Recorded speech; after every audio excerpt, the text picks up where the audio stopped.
Olá a todos, eu sou Elder Raimundo, pedagogo, historiador e escritor, mas, parafraseando Jorge Luiz Borges, sou sobretudo um leitor. Vocês que me acompanham nesse canal, que leva o meu nome, sabem que de vez em quando eu posto alguns vídeos comentando as leituras que faço, com o intuito de levar um material a quem não tem tempo de ler, às vezes, indicar leitura, compartilhar experiências, porque eu acredito que tudo que nós lemos, se não for para ser difundido, de alguma forma, não tem utilidade. Tem 4 meses que eu não gravava nada, primeiro vídeo que estou gravando em 2022, mas em compensação, eu demoro a gravar, mas quando eu gravo 10, 15 vídeos de uma vez, né, praticamente sem edição, e espero continuar esse projeto que eu comecei com o canal. Não era para ser um canal, era para ser apenas gravações de aulas para meus alunos. E algumas pessoas pediram para gravar, algumas pessoas se inscreveram, quase 1.000 inscritos. Então resolvi continuar. A última playlist que eu trabalhei era sobre Dostoiévski, Fyodor Dostoiévski. E eu prometi para vocês que se o vídeo tivesse algumas visualizações, eu continuaria com o projeto. Esse ano eu resolvi que vou continuar e vou tentar finalizar essa playlist. Ao invés de eu começar a falar do Dostoiévski especificamente, através dos seus romances e novelas, eu comecei falando daquele que é considerado o maior crítico, o maior biógrafo do Dostoiévski, que é o americano Joseph Frank, que escreveu 5 grandes volumes no seu Dostoiévski, um escritor em seu tempo. E eu já gravei 3 vídeos acerca desse volume, comentando o volume 1, o volume 2, e pretendo continuar a partir de então na nossa terceira parte. Os vídeos estarão disponibilizados em ordem, eu gosto muito de organizar as coisas, então você vai encontrar tudo na sequência. Os romances que irei comentar do autor vão estar tudo em sequência para facilitar a tua navegação pelo canal. Eu resolvi levar a sério essa questão do Dostoiévski, porque é um autor que fala muito em mim, eu adoro ele, tanto que esse ano eu estreiei como escritor, justamente fazendo uma obra que continua a obra do escritor russo, que é Irmãos Karamazov. Então, para a galera que quer conhecer não só como eu apresento os vídeos, mas como eu escrevo também, tem um livro já disponível em todas as plataformas aí, que é Pecadores, Exercícios de Admiração em Dostoiévski. Bom, sem mais delongas, vamos lá. Eu continuo com o meu método de abordar o tema. Leio as partes que eu considero essenciais para discutir aquele livro e comento com vocês, fornecendo as informações também que julgar necessário. Vocês fiquem à vontade para comentar, para fazer questionamento, e dentro dessa nossa vida corrida que todos temos, espero que eu possa responder a contento. Terceira parte do livro do Joseph Frank, Dostoiévski, um escritor em seu tempo. O título dessa terceira parte é O Impulso de Libertação e vai falar de uma maneira bem geral, antes de entrar no enredo em si, no tema em si, vai falar do retorno do Dostoiévski para a vida de Petersburgo, ou seja, do período que marcou a saída dele da prisão da Sibéria, que eu já tinha comentado no vídeo anterior, até a sua reinserção no cenário literário, no cenário social dessa Rússia. Ali ele começa a escrever os seus principais textos, como Humilhados e Ofendidos. É ali que ele vai desenvolver um hábito muito nocivo para a sua vida doméstica e também profissional, que é o hábito de gastar muito em jogos. Então espero comentar essas questões. Eu vou tentar controlar o tamanho do vídeo. Foi necessário fazer essa longa introdução em virtude do tempo que eu fiquei sem gravar. O Impulso de Libertação.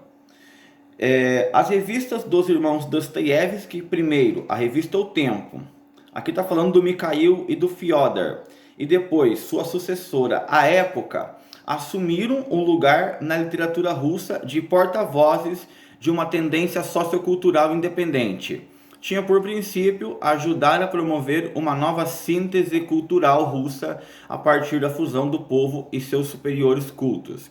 O que Dostoiévski e Mikhail queriam com as suas revistas era difundir uma cultura, permitir que a Rússia, até então tão agrária, tão fechada ao mundo externo, viesse a conhecer um pouco mais do que é a alta cultura. O que o Dostoiévski queria, que é uma preocupação dele ao longo de toda a vida, é reduzir a distância entre a intelectualidade, que normalmente vai estudar na França, que normalmente vai estudar em outros países e não conseguem se conectar com aqueles que são da terra, com os servos, né? A servidão acabaria bem em 61. Então Dostoiévski quer aproximar esse povo. Como que eu vou falar em fazer um país melhor, né? Como que eu vou fazer um país, uma revolução, ou seja, qualquer tipo de transformação, se a classe que está vinculada com a terra, se os camponeses, os mujiques, os servos, se todos eles são alheios a essas noções básicas da cultura, que nós sabemos que na outra parte da Europa foi um processo que se deu em mais de 500 anos. Dostoiévski tinha a intenção de transformar a Rússia por meio da educação e pensando principalmente nessa classe menos favorecida que parecia não se comunicar com a ideologia da época. Eu vou antecipar aqui uns conceitos porque o assunto pede. O Dostoiévski sempre foi crítico em relação, ele era descrente, na verdade, em relação ao poder de transformação. O que eu quero dizer? As pessoas iam para fora da Europa, já havia todos aqueles movimentos, eu vou dar uma atenção especial ao anarquismo e ao socialismo, que propunham mudanças. E são movimentos que abalaram, de certa forma, o oeste europeu, toda a parte do mundo conhecido. Abalaram, conseguiram algumas concessões, as monarquias fizeram concessões, posteriormente esses movimentos socialistas se transformaram em anos posteriores no que nós conhecemos como a social-democracia e toda a organização política que nós temos hoje. O Dostoiévski na Rússia, na década de 60 do século XIX, tinha preocupação. Como que eu vou estudar um sistema teórico, entenda aí o socialismo em sentido amplo, todas as formas de socialismo, comunismo, enfim. Como que eu vou estudar o movimento teórico se eu não conheço a realidade prática do camponês? Era essa a preocupação que moveu os irmãos Dostoiévski a fundar suas revistas. E se nós pegarmos os romances pós-siberianos, aqueles escritos após a Sibéria, após o período de prisão, nós vemos que o tema candente é esse. Uma coisa é você ser intelectual, pensar enquanto intelectual, pensar em servidão, pensar em teorias econômicas, sociais e políticas. A outra é você fazer com que a massa seja capaz de te acompanhar. O Dostoiévski diz: se eu abolir de vez os valores da massa, e aqui notadamente ele está se referindo ao conceito de morte histórica de Deus, ele está se referindo a essas ilusões que o povo tem, né? Essa cultura que o povo tem em escolher um Tsar Pai, que é o Criador, em escolher ou estar acostumado a adorar um Deus, a seguir as religiões da igreja. Então, para mudar tudo isso, era preciso criar uma cultura, era preciso criar um hábito, e é esse o impulso que os irmãos começam momentaneamente. Na crítica contra o intelectual que acha que pode mudar por palavras. Vou chegar, sei a teoria, vou expor a teoria e a sociedade vai ser transformada. Não é bem assim, não foi bem assim, como as revoluções posteriores mostraram. Dostoiévski falando sobre a arte. A arte é uma necessidade tanto quanto comer e beber. A necessidade de beleza e das criações que a concretiza são inseparáveis do homem. E sem ela, o homem talvez não tivesse nenhum desejo de viver. Ou seja, é necessário uma cultura, é necessário pensar na superação, é necessário criar, existir e não apenas sobreviver. Aqui o Frank começa a falar daquele romance que nós já conhecemos mais, que é Humilhados e Ofendidos. No romance Humilhados e Ofendidos, o próprio Dostoiévski fazia a transposição de principais temas para sua psicologia da decadência. Seu vilão, o príncipe Volkovsky, é a primeira encarnação russa da psicologia do tipo Cleópatra, que reaparecerá em figuras como Svidrigailov, Stravog dos Demônios, e no velho Karamazov, ou seja, o tipo de vilão que vive a sua vida, faz aquilo que quer, que não liga para os outros, que desde que ele está indo bem, os outros que se lasquem. Então, o Dostoiévski pega a situação da época, ele pega notícias dos jornais e vai compondo seus escritos. Ainda o Dostoiévski falando do contexto político. Nossas pessoas importantes, brutalmente divididas em dois partidos, entraram numa guerra civil furiosa, pois os eslavófilos e ocidentalistas são também um fenômeno histórico e no mais alto grau nacional. Essa visão da história da cultura russa depois forneceria ao romancista uma parte do plano sociocultural dos demônios. Eslavófilos é aqueles que defenderiam que qualquer mudança na sociedade russa deveria surgir a partir de valores russos. Ocidentalistas, você já tem uma pista aqui, são aqueles que propuseram, por exemplo, mais tarde, o que viria a ser uma revolução russa. As pessoas iam estudar lá fora e traziam a teoria para dentro da Rússia. Então são pessoas que dividiam sobre como construir uma nova Rússia sem o czar, sem a servidão. Quais eram os caminhos escolhidos? Aqui, ainda sobre Milhares Ofendidos, o Frank dessa vez. Volkovsky alega que as obrigações morais são uma farsa porque o que não é absurdo é a personalidade, eu mesmo. Só reconheço obrigações quando vejo que tem alguma coisa a ganhar com elas. Que é essa moral que ele está criticando, que existiam muitos russos no mesmo sentido. E aqui o Dostoiévski, na ficção, em Humilhados e Ofendidos, ele faz uma referência clara àqueles nobres que estavam segurando a pressão de toda a sociedade em promover o fim da servidão que ocorreria ali em 1861. Ou seja, a pergunta não era para esses nobres que o Dostoiévski encarna em Volkovsky. Não era o que tem, como eu vou melhorar a sociedade libertando os servos. A pergunta desses nobres era, o que eu vou ganhar libertando os servos? E não era esse tipo de pergunta que o Dostoiévski via.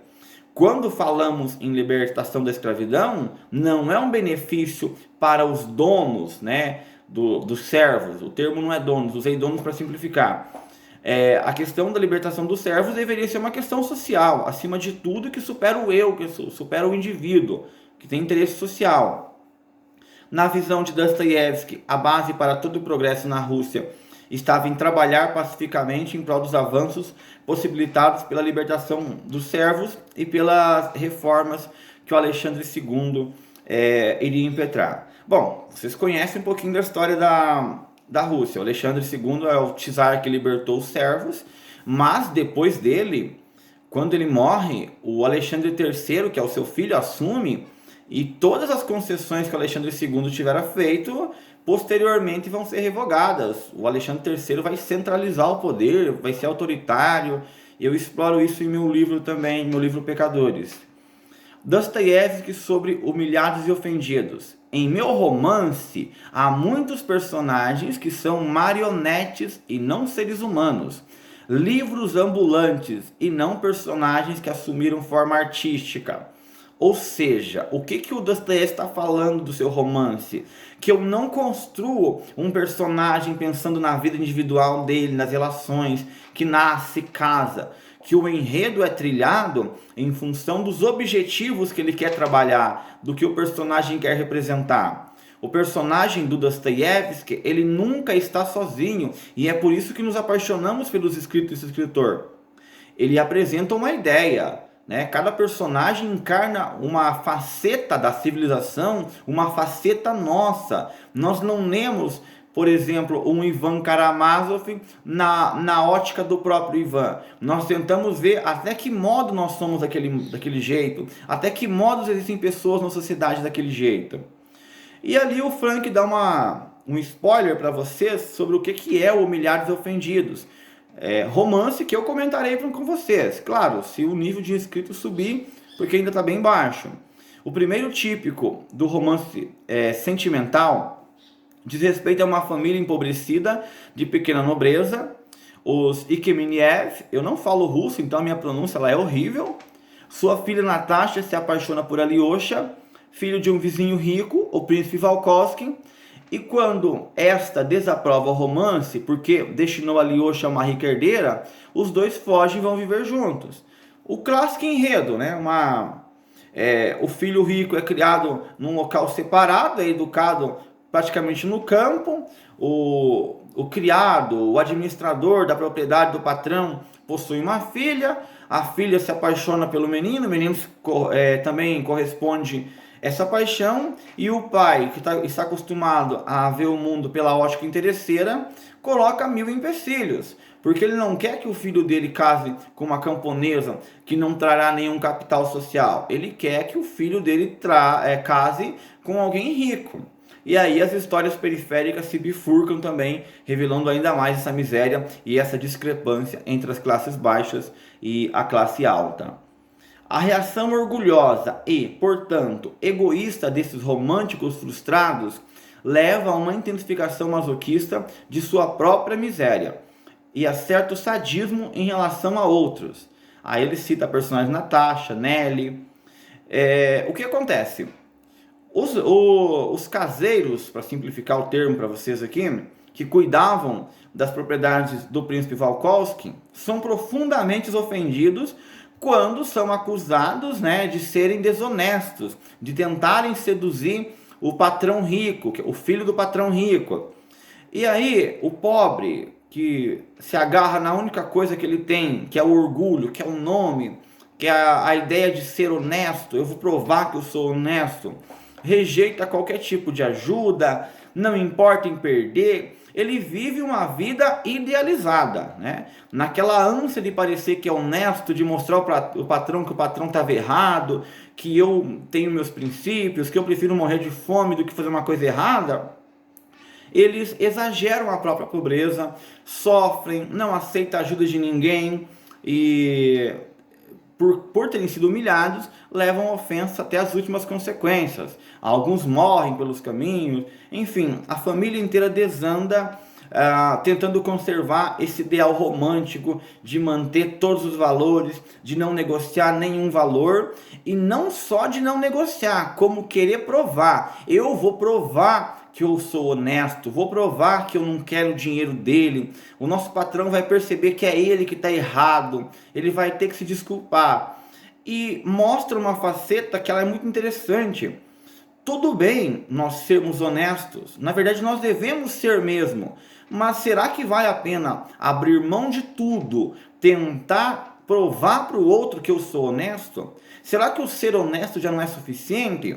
Para a família que tentou provar sua honestidade, se ela fosse só honesta, teria os seus lauréis ali dentro do romance, mas por ela tentar provar a honestidade, acabou caindo numa série de desastres, rompimentos entre famílias, e quanto mais você afunda no romance, mais relações conflituosas são encontradas, que não vem ao caso aqui eu antecipar, porque eu vou gravar um vídeo exclusivamente para humilhados e ofendidos. Ali na parte final desse terceiro capítulo, retrato de um niilista, o povo não se comporta da maneira como a intelectualidade havia previsto, que é o que eu venho comentando nesse vídeo. Uma coisa é você pensar a sociedade na universidade, você pensar a sociedade em espaços acadêmicos, debatendo, tomando chá ou comendo alguma coisa. A outra, bem diferente, é você levar essa discussão para o campo, para onde a produção ocorre de fato. Essa relação, distância entre universidades, estou usando o termo universidade para facilitar o entendimento, e aqueles que estão na fábrica, no chão de fábrica, é uma distância que na época era intransponível, com a diferença que eles não estavam na fábrica, né? Eles estavam no campo mesmo. Dostoiévski ali tece alguns elogios a Turgenev, apesar de eles terem divergências grandes, que vocês já sabem disso. Dostoiévski faz uma viagem para a Europa, e aqui nós vemos que o Dostoiévski era bastante nacionalista, ele chegava a ser chauvinista em alguns pontos.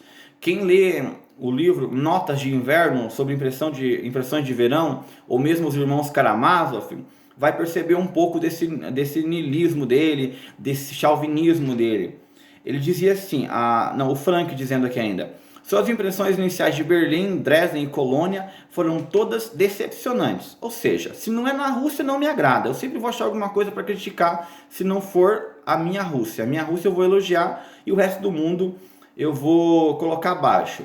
Antes de chegar a Paris, fez uma pausa no caminho, muito provavelmente Wiesbaden, com seu convidativo cassino. Aqui começa o jogo, para tentar a sorte na roleta. Dostoiévski teria ganhado 11 mil francos, e esse ganho que empurrou ele cada vez mais para o vício, né? Ele foi para o vício de uma maneira brutal, assim. Aí o irmão fala para ele: pelo amor de Deus, não jogue mais, ao receber uma carta que o Fyodor pedia dinheiro para jogar mais nessas roletas.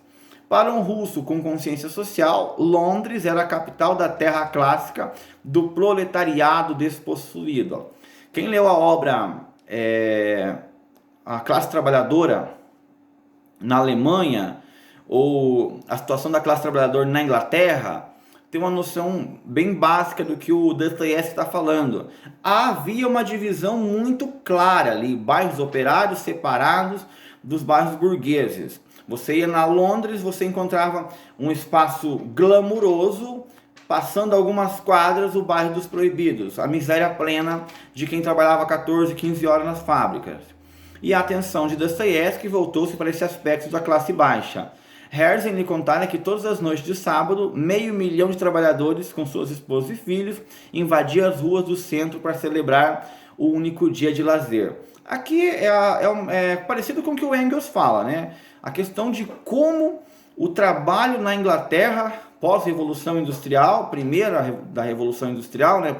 O primeiro país a promover essa revolução, lidava com pessoas assim totalmente alienadas, morrendo de fome, sem nenhuma condição de existência. E para fechar esse vídeo, que já ficou longo demais, arma-se uma espécie de baile para esses escravos brancos. O povo acotovela-se nas tavernas abertas e nas ruas. Come-se, bebe ali mesmo. Está falando sobre como que o inglês, na época que o Dostoiévski visitou a Inglaterra, vivia. Como que vivia o inglês pobre. Tinha um dia na semana, tinha que aproveitar aquele dia, fazer aquele dia valer a pena, beber para esquecer, porque a partir de segunda teria uma rotina extenuante, e isso se não sofresse nenhum acidente e não fosse demitido.